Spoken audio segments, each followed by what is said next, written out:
Bonjour, je m'appelle Xavier Chauveau, je suis restaurateur de jukebox des années 50. Bienvenue aux années yéyé.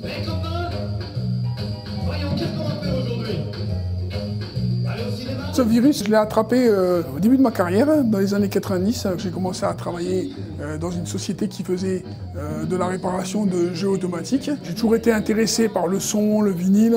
Dans ma jeunesse, j'étais disc-jockey. À 16 ans, je bossais déjà en boîte. Moi, je travaillais quelques années dans l'audiovisuel. Vers 2017, j'ai vu un reportage à Télématin qui montrait une société qui refaisait des radios anciennes. Et il y avait des jukebox. Ils les démontaient complètement et ils mettaient le Bluetooth avec un ampli numérique, un super haut-parleur. Je trouvais que c'était hallucinant de dénaturer une radio comme ça et de pas lui laisser le son d'origine. Donc là, je me suis dit, bah tiens, un jour, je vais faire un jukebox. Le premier jukebox que j'ai fait, c'était, je l'ai acheté à Pézenas, j'ai mis 6 mois pour le retaper. Bah, le jukebox, il était vendu avant qu'il soit fini. La plupart de mes clients, c'est comme ça, c'est les gens qui passent devant et ils me disent, wow, ça fait 30 ans que je veux un jukebox, je pensais jamais trouver ça à Marseillan. Donc, bah, ils craquent. Je vais vous expliquer comment que ça fonctionne. Vous voyez, on a mis la pièce. Le bitonio qui tourne là va s'arrêter sur la sélection et le bras va monter pour placer le disque.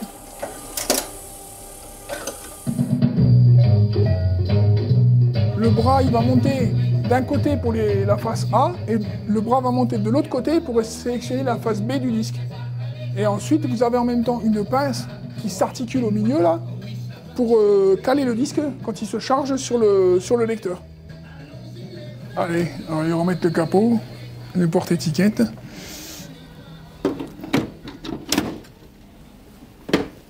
Voilà. Alors moi, je le livre toujours avec des disques.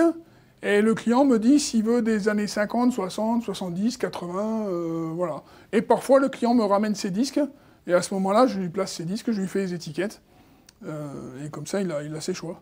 Je garde l'âme de la machine, j'essaie de placer un maximum de pièces authentiques. Quand il y a un haut-parleur qui est HS, moi je recherche un haut-parleur d'origine, et qui va refonctionner, qui va refaire le son d'époque. C'est ce qui est intéressant sur les machines des années 50, c'est qu'on sait que ça a marché et ça peut que remarcher. Quand on voit comment c'est fait, le mécanisme sur un jukebox, les gars, ils étaient bons, quoi. Parce qu'il y a des trucs, c'est au poil près, quoi. C'est au poil près, c'est vraiment pointu, c'est vraiment... si ça ferme pas juste une demi-seconde avant ça, eh ben ça se déclenche pas, voilà. Et bang, ça bug, voilà. C'est solide, c'est fiable, et c'est réputé, quoi. C'est réputé pour... De toute façon, c'était pour tourner plusieurs heures par jour, plusieurs jours par semaine, dans des bars, donc avec... l'atmosphère polluée, entre guillemets, entre le tabac, les bières qui se renversent dessus, ainsi de suite. Donc c'est super fiable, quoi. Alors là, qu'est-ce que tu répares exactement? C'est quoi comme pièce? Alors là, en fait, c'est le mécanisme qui prend le disque. Là, il va y avoir une espèce de cloche d'embrayage qui va être activée par une bobine qui est placée ici et qui tire sur ce levier. Tu vois, et quand le levier est tiré, on va pouvoir prendre le disque. Et en fait, quand ça arrive en position, tu vois, ça rebascule.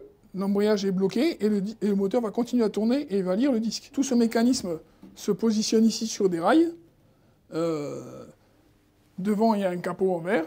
Ici, on a les porte-étiquettes. Et ici, on a le clavier avec le sélecteur pour les commandes de disque. Et ces jukebox, ils ont leur caractère. Ils me donnent parfois du fil à retordre. Quand on le refait, on sait que quelqu'un a touché, que quelqu'un a mis des coups de pied dedans. Dedans, ça sent la nicotine et le tube qui a chauffé la poussière, quoi. Voilà. Parce que personne faisait la poussière dans les jukebox. Ils appellent, ils disaient « Attends, répare-moi ». Donc le prix, ça varie, on va dire, entre 8 et 16 000. Voilà, à la louche, quoi. Alors là, on va aller dans mon petit stock qui est derrière, où j'ai un peu de tout.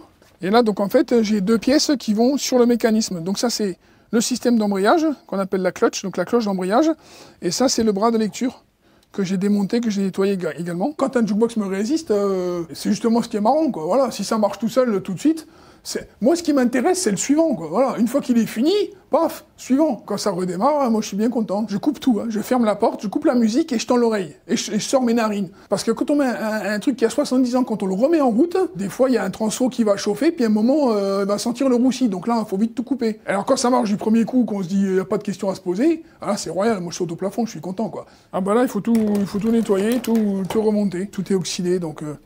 il faut tout nettoyer. On va dire que c'était mieux avant. Mais bon, faut vivre avec son temps. Mais c'est un peu dommage qu'il n'y en ait plus dans les bars. Même pas pour faire de l'argent, mais pour faire de l'ambiance, quoi. Les gars dans les bars, ils payent quand même la SACEM pour passer la télévision, le match de Canal ou mettre de la musique de fond. Il y aurait les jukebox, ils paieraient la SACEM aussi, et puis c'est tout. Je pense que ça recréerait des liens. Quand on était étudiant, qu'il y avait la copine qui rentrait, qui aimait bien George Michael, discretos, on le mettait à 1 franc, on mettait George Michael, alors c'est de se retourner, quoi, voilà, quoi, c'est lui qui l'a mis, machin, enfin.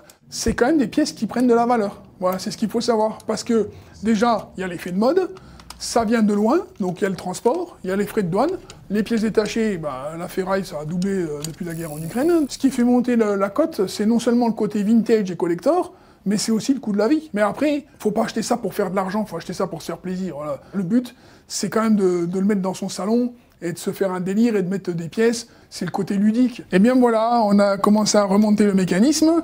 J'attends encore une pièce qui doit venir des États-Unis. Ensuite, je remonte tout dans le jukebox et ça sera reparti pour de nouvelles aventures parce qu'avant, on savait faire du solide. C'est vraiment un métier fascinant. Et je pense que je suis pas prêt de prendre ma retraite. Je préfère être dans ma boutique que dans mon canapé à regarder la télé. Voilà.